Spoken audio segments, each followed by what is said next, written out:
I told Mr. Washington I wanted to become a disc jockey. Someone asked me to tell this story. And he said, Les Brown, he said, if you want to do anything worthwhile in life, you've got to be hungry. And so I started working to develop myself. He said, I want you to practice every day being a disc jockey. I said, but I don't have any job now. He said, it doesn't matter. He said that it's better to be prepared for an opportunity and not have one than to have an opportunity and not be prepared. So every day I was working to develop myself. And that's what you must do. And as I was working to develop myself, I applied for a job as a disc jockey, WMBM on Miami Beach. I went to a guy named Milton Butterball.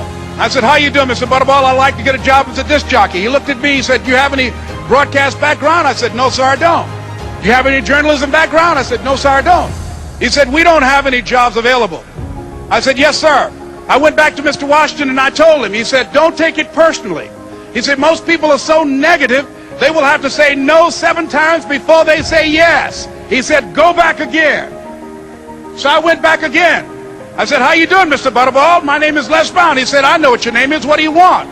I said, I'd like to know whether or not you have any jobs at disc jockey, sir. He said, didn't I just tell you yesterday we didn't have any jobs? I said, yes, sir, but I know whether or not somebody got laid off or somebody was fired, sir. He said, no one was laid off or fired. Now get on out of here. I came back the next day. Hello, Mr. Butterball, how are you? He said, fine, what do you want now? I said, I'd like to know whether or not you got any jobs, sir. Didn't I tell you the last 2 days we didn't have any jobs? I said, yes, sir, but I don't know whether or not somebody got sick or somebody died, sir. He said, no one got sick or died. Now don't come back here and throw me out again. I came back the next day like I was seeing you for the first time. I said, hello, Mr. Butterball, how are you? He looked at me with rage. He said, go get me some coffee. I said, yes, sir.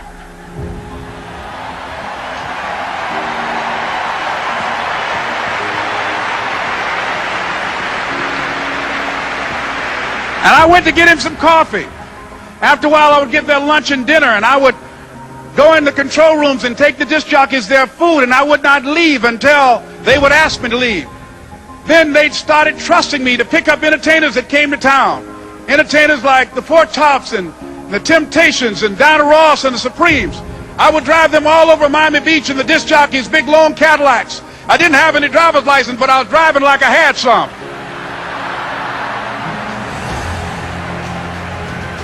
And one day, one Saturday afternoon, while I was at the radio station, a guy named Rock was drinking while he was on the air. I was the only one there, looking at him through the control room windows, walking back and forth, young, ready, and hungry. I was saying, drink, Rock, drink. Drink, Rock. I'd have gone to get him some more if he'd asked me to. Pretty soon the phone rang and it was the general manager. And I answered the phone. I said, hello? He said, Les, this is Mr. Klein. I said, I know. He said, Rock can't finish his program. I said, I know. He said, would you call one of the other DJs in? I said, yes, sir. I hung the phone up. I said, now he must think I'm crazy.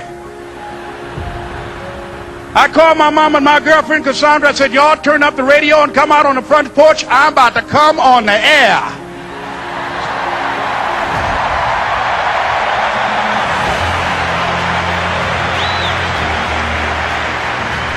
I waited for about 20 minutes, and I called him back. I said, Mr. Klein, I can't find nobody.